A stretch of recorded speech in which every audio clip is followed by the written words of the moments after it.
Hello friends, इस class में हम लोग पढ़ेंगे विलियम वर्ड्सवर्थ के बारे में कुछ एक्स्ट्रा जानकारी पढ़ेंगे। क्योंकि हमने पिछले क्लास में विलियम वर्ड्सवर्थ की लाइफ से रिलेटेड हर छोटे छोटे टॉपिक पर भी हमने बात की है। हर सारे पॉइंट पर हमने बात की। विलियम वर्ड्सवर्थ के वर्क, इंपॉर्टेंट वर्क के बारे में, हर चीज़ के बारे में हमने अच्छे से बात की। उनके परिवार के बारे में, उनके जीवन के कुछ इंपॉर्टेंट फैक्ट के बारे में। तो अब हम चलते हैं इस क्लास में, उस क्लास को अगली क्लास, पिछली क्लास को हम आगे बढ़ाते हुए। अगर आपने अभी वो क्लास नहीं देखा है तो उसके डिस्क्रिप्शन में प्लेलिस्ट भी हमने वर्ड्सवर्थ की शेयर कर दी है, और जिसमें विलियम वर्ड्सवर्थ की सारी क्लास हैं, तो आप उसको देख सकते हैं आराम से। ठीक है ना, काफ़ी इंपॉर्टेंट क्लास है, उसमें हमने सारे टॉपिक आपको शेयर किए हैं। तो उसमें जो है, अब हम चलते हैं आगे। तो विलियम वर्ड्सवर्थ का जो हमने बताया था कि इनके बारे में, इनका व्यू जान लेते हैं। जो 1802 में आप जानते हैं कि विलियम वर्ड्सवर्थ ने जो 1800 में विलियम वर्ड्सवर्थ ने जो रिजिकल बैलेंस का जो दूसरा वर्जन जो था, जिसको कहा जाता है प्रीफेस टू रिजिकल बैलेंस कहा जाता है, जिसमें प्रीफेस भी एक जोड़ा था, तो उसमें इन्होंने अपने विचार भी रखे थे। तो इनके उसमें विचार क्या थे? इनके विचार ये थे, इन्होंने पोएम को बताया है कि पोएम इज ओवरफ्लो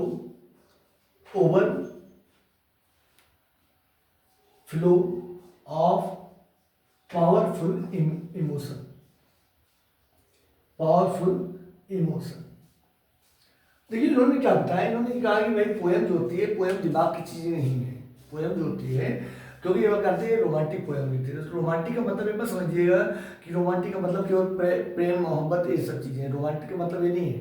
रोमांटिक का मतलब होता है ऐसी चीजें जिसमें जो किसी की सुंदरता के बारे में, मतलब जिसमें किसी प्रकार का कोई दबाव ना रहे, एकदम खुशी वाली बात। मतलब जिस पोएम को आप पढ़ लें तो आपको मन एकदम प्रसन्न हो जाए। ठीक है ना, दबाव नाम कोई चीज़ नहीं होनी चाहिए। ठीक है ना। और वो पोएम जो होती है, जो रोमांटिक पोएम होती हैं, वो दूसरी इसकी खासियत होती है कि इस पोएम में किसी प्रकार की कोई जो है बंधन नहीं रहता है, ना किसी प्रकार के राइटिंग स्टाइल का बंधन, ना किसी प्रकार का कोई बंधन नहीं, सारा एकदम फ्री माइंड में। ठीक है ना। तो इन्होंने बताया है कि इन्होंने पहला फैक्ट दी, इन्होंने बताया कि इनकी थ्योरी क्या थी कि पोएम क्या है। पोएम जो होता है, पोएट का जो इमोशन होता है, जो पोएम का एक इमोशन होता है, उस इमोशन का पावर, जब वो पावरफुल हो जाती है, जब भावनाएं जो है ओवरफ्लो करने लगती है, जब हमारी भावनाएं, हमारे इमोशन जो है ओवरफ्लो करने लगते हैं, जब मन में नहीं समाते, हमारे इमोशन इतने ज़्यादा हो जाते हैं, इतने किसी चीज़ को लेकर अभिभूत हो जाते हैं, किसी चीज़ को लेकर, तब वो भावनाएं हमारी जो निकलती हैं, वो भावनाएं ही क्या होती है, पोएम का रूप रखती है।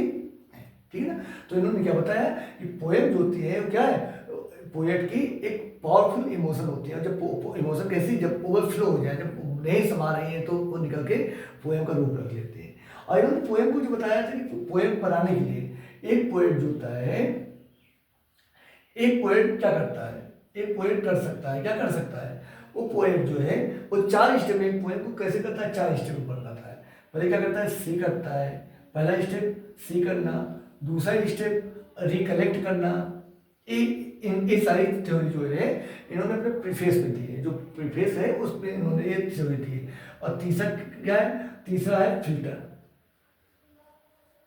और चौथा जो आता है वो आता है कंपोज। ठीक है।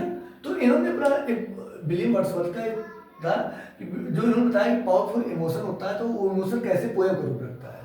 तो पोएम को क्या करता है कि उन्होंने कहा कि पहले क्या करता है, पोएट जो होता है, पोएट मतलब एक इंसान जो होता है, वो क्या करता है, किसी चीज़ को देखता है, किसी चीज़, अपने जो सेंस ऑर्गन होते हैं, देखता है, सुनता है, एहसास करता है, मतलब कोई भी चीज़ें हैं उससे उसमें हो जाता है।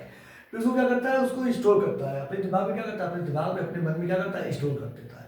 और उस स्टोर करके जब वो खाली समय में बैठता है, तो खाली समय में बैठता है तो उसके बारे में, उसकी अच्छी अच्छी चीज़ों के बारे में वो सोचता है, फिल्टर करता है अपने दिमाग में, हाँ, फिल्टर करता है। और तब वो फिर अगला स्टेप जो होता है, फिर वो जो है कागज में लिखा जाता है। तो मतलब इस तरह जो उन्होंने बताया कि एक पोएट जो है इन 4 स्टेज से, पोएम को लिखने के लिए इन 4 स्टेज से होकर गुजरता है। तब उसकी भावनाएं जो हैं, जो उसके भावनाएं हैं, यहाँ पर क्या करता है, वो देखता है, देखने के बाद स्टोर करता है, और फिर वो क्या करती है, भावनाओं को रूप रखती है, पावरफुल इमोशन रखती है, और फिर क्या करता है, पोएट उसको करता है, ठीक है।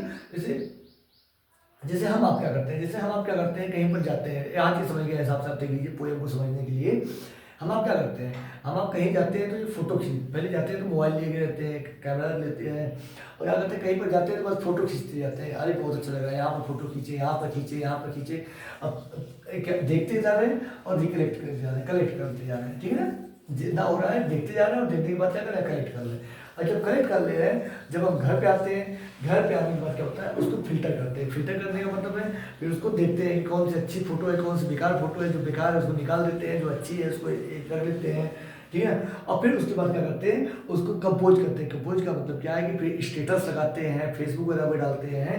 इस तरह हम भी जो है मतलब यही भावना है, ठीक है। और उसमें क्या करती है, उसमें जो स्टेटस हम लगाते हैं, या फिर व्हाट्सअप स्टेटस लगाते हैं, या फेसबुक वगैरह पे हम डालते हैं, तो क्या डालते हैं, जब हमारे इमोशन, जो अपने इमोशन होते हैं, वो इमोशन पावरफुल हो जाते हैं। कभी इमोशन जो हमारे दुख के इमोशन होते हैं, सैड इमोशन होते हैं, कभी हमारे खुशी वाले इमोशन होते हैं, कोई भी चीज़ होती है तो क्या होती है, वो उसी इमोशन को, जो पावरफुल इमोशन होती है उसी को हम दिखाना पसंद। नॉर्मली चीज़ का भी क्या करते हैं, कोई नॉर्मली चीज़ चलता है, कभी कोई नॉर्मली नहीं चलता है, ठीक है ना। तो एक चीज़ें हमारी इस तरह चलती है। उसके बाद एक चीज़, और इसके बाद इनका इसके बाद इसका दूसरी थ्योरी भी थी, इनकी तो पहली थ्योरी है, और दूसरी थ्योरी इन्होंने पोएम को क्या माना है, पोएम, हाँ, poem is uh is the breathe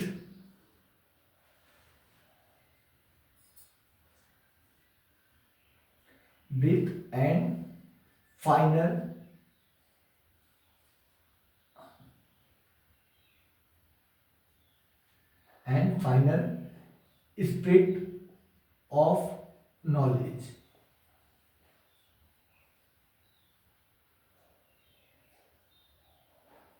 ठीक है। इनकी तो दूसरी थ्योरी थी, मतलब इन्होंने दो तरीके की बात पूछी जा सकती है। जैसे एक ये भी दिया जाता है, poem is a overflow of powerful emotion, और दूसरा क्या कह रहा है, दूसरा कह रहा है कि पोएम इज द ब्रीथ और and final spirit of knowledge. इस टाइम की दो दो काम दिए जा रहे हैं, दो चीजें दी जा रही हैं, जिसके बारे में हमने जाना, ठीक है ना। उसके बाद आगे हम पढ़ते हैं इनका जो 1798 में 1798 में जो इनका रिलिजिकल बैलेट्स पब्लिश होता है, रिलिजिकल बैलेट्स जो होता है वो कहाँ पर पब्लिश होता है। एक देखिए, बहुत इंपॉर्टेंट क्वेश्चन है, एक चीज़ आपसे हमेशा पूछी जाती है कि रिलिजिकल बैलेट जो पब्लिश हुआ था कहाँ पर पब्लिश हुआ था। तो ये रिलिजिकल बैलेट जो इनका पब्लिश हुआ था वो ब्रिस्टल में पहले पब्लिश हुआ था। कहाँ पर पब्लिश हुआ था, ब्रिस्टल में। ब्रिस्टल एक जगह है, और ये रिलिजिकल बैलेट जो इनका फर्स्ट रिलिजिकल बैलेट था, एक यहीं पर पब्लिश होता है। और आप ये जानते हैं कि लीगल बैलेट का दूसरा पब्लिकेशन तो यहाँ पर आता है, और तीसरा 1802 में आता है। और जो यूएसए में जो पहला फर्स्ट लीगल बैलेट पब्लिश होता है, लीगल बैलेट जो यूएसए में जो पब्लिश होता है, और लीगल बैलेट जो है 1802 में पब्लिश होता है। कब होता है, 1802 में पब्लिश होता है। इनका लीगल बैलेट्स का फर्स्ट पब्लिकेशन जो है, और यूएसए में, मतलब अमेरिका में जो पब्लिश होता है वो 1802 में होता है। और इसके बारे में कहा जाता है कि ये जो है ये फिलाडेल्फिया, अमेरिका के फिलाडेल्फिया में पब्लिश होता है। जैसे इंग्लैंड में जो पब्लिश होता है पहला पब्लिकेशन वो ब्रिस्टल में होता है, और यूएसए में जो पब्लिश होता है वो फिलाडेल्फिया में पब्लिश होता है, ठीक है। उसके बाद आगे हम चल रहे हैं कि इन्होंने जो एक पोएम लिखी थी, character of happy warrior, character of happy warrior, इन्होंने एक पोएम लिखी है, कैरेक्टर ऑफ हैप्पी वॉरियर, ठीक है। तो ये पोएम जो लिखी है, ये पोएम इन्होंने एक लॉर्ड निल्सन थे, तो लॉर्ड निल्सन की डेथ पर इन्होंने एक पोएम लिखी है, कैरेक्टर ऑफ हैप्पी वॉरियर जो पोएम है, ये पोएम इन्होंने लॉर्ड निल्सन की डेथ पर लिखी है, ठीक है ना। देखिए ये सारे इंपॉर्टेंट क्वेश्चन है आपके लिए, इंपॉर्टेंट टॉपिक है। ये टॉपिक आपसे हमेशा पूछे जाते हैं कि कैरेक्टर ऑफ हैप्पी वॉरियर किसकी कब लिखी गई थी, किसकी याद में लिखी गई थी, ठीक है ना। तो एक जो है लॉर्ड निल्सन एक लोग थे, तो उनकी जब डेथ होती है तो उनकी डेथ पर इन्होंने एक पोएम लिखी थे, ठीक है ना। और उसके बाद आगे चलते हैं इनको। देखिए आप एक बात यह है कि जो रोमांटिक एज हुआ करता था, जो रोमांटिक एज में शुरुआत में क्या था कि ये लोग जो है, जो रोमांटिक एज के पोएट थे, ये लोग जो है मतलब बंधन के, किसी प्रकार के बंधन के अपोजिट में रहते थे। और जानते हैं कि आप जब वहाँ पर राजतंत्र है, इंग्लैंड में राजतंत्र हुआ करता था, तो राजतंत्र में क्या है कि राजतंत्र में तो भाई दबाव, राजा का दबाव तो रहता था। तो रोमांटिक एज के जो पोएट थे, जो शुरुआती पोएट्स थे, ये लोग क्या थे कि ये इसके जो है खिलाफ थे, राजतंत्र के खिलाफ हुआ करते थे कि भाई नहीं, ये चीज़ें नहीं ठीक हैं। तो उसके बाद क्या हुआ कि मतलब ये समर्थक नहीं थे, ये डेमोक्रेसी के समर्थक हुआ करते थे, मतलब जहाँ पर सब लोग अपने अपने मन का करें, जनता की सरकार हो, ये उसकी समर्थक हुआ करते थे। लेकिन उसमें तो ये होता नहीं था। तो विलियम वर्ड्सवर्थ वगैरह ये सब उसी ग्रुप में हुआ करते थे। लेकिन 1843 में क्या होता है कि जब 1843 में पोएट लॉरेट बन जाते हैं, पोएट लॉरेट बन जाते हैं। और उस समय जो है इंग्लैंड के प्राइम मिनिस्टर जो होते हैं वो रॉबर्ट पील होते हैं। कौन होते हैं? रॉबर्ट पील होते हैं। उसमें जब पोएट 1843 में बनते हैं, तो उस समय जो रॉबर्ट पील होते हैं, तो उन्होंने क्या किया, इनको 300 पाउंड्स पर ईयर पे इनको क्या करते हैं, इनको जो है इनको देती है कि मतलब इनकी पेंशन मांगती है, ठीक है ना। इनकी पेंशन हो गई, जब ये पोएट लॉरेट हो गए तो रॉबर्ट पील प्रधानमंत्री हुआ करते थे। और उसमें ठीक है क्वीन विक्टोरिया हुआ करते थे। देखिए ध्यान दीजिएगा, क्वीन कौन सी, जब 1843 में पोएट लॉरेट होते हैं तो क्वीन उस समय जो इंग्लैंड की क्वीन होती हैं वो क्वीन विक्टोरिया होती हैं। और प्राइम मिनिस्टर कौन होते हैं? प्राइम मिनिस्टर रॉबर्ट पील होते हैं। और रॉबर्ट पोएट लॉरेट हो जाते हैं तो इनको जो इनकी जो पेंशन होती है, इनकी जो मतलब सैलरी कहा जाए जो भी है, ठीक है ना, तो सैलरी तो काम करने के लिए मिलती है, तो भाई आपको जो मिल रहा है वो एक क्या है, पेंशन है, ठीक है ना, गुजारा भत्ता, ठीक है ना। तो 300 पाउंड से गुजारा भत्ता मिलता है। तो देखिए आप क्या है कि भाई शुरू से तो आप क्या है, रोमांटिक पोएट्स थे, शुरू से आप रोमांटिक पोएट्स थे। तो रोमांटिक पोएट्स तो भाई रोमांटिक पोएट मतलब आप राजा रानी के विपक्ष में काम करते थे, आप इनका इस बात को समर्थक नहीं थे इस चीज़ की। लेकिन जब 1843 में आप जो है पोएट लॉरेट बन जाते हैं, आप अचानक जाके उनके खेमे में शामिल हो जाते हैं, तो जाहिर सी बात है जो पोएट्स हैं वो आपसे क्या होंगे, वो आपसे नाराज होंगे, भाई अभी तक तो आप हमारे साथ थे, अब आप अलग हो गए। तो एक जो तो रॉबर्ट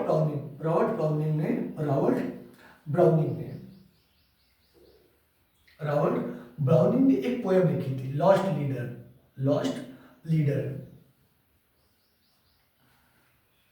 एक पोएम लिखते हैं रॉबर्ट ब्राउनिंग, लॉस्ट लीडर लिखते हैं रॉबर्ट ब्राउनिंग। तो लॉस्ट लीडर पोएम लिखते हैं। तो इस पोएम में जो लॉस्ट लीडर इनको विलियम वर्ड्सवर्थ को ही कहा गया है, विलियम वर्ड्सवर्थ को ही लॉस्ट लीडर बोला गया है, ठीक है ना।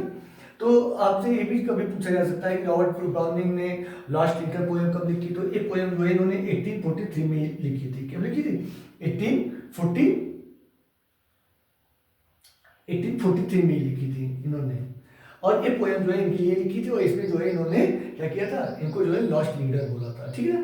तो इस तरह जो है हमने यहाँ पर इनके बारे में कुछ इंपॉर्टेंट जानकारियाँ पढ़ी, और भी हम इंपॉर्टेंट जानकारियाँ पढ़ेंगे, नेक्स्ट क्लास में पढ़ेंगे इनके बारे में। अगर आपको क्लास अगर पसंद आ रही है तो आप प्लीज़ चैनल को सब्सक्राइब करिएगा अगर अभी तक आपने नहीं किया है, और कमेंट करके जरूर बताइए कि एक जानकारियाँ जो है आपके लिए कितनी उपयोगी हैं, कितनी हेल्पफुल आपके लिए सिद्ध हो रही हैं, और अपने दोस्तों में जरूर शेयर करिएगा।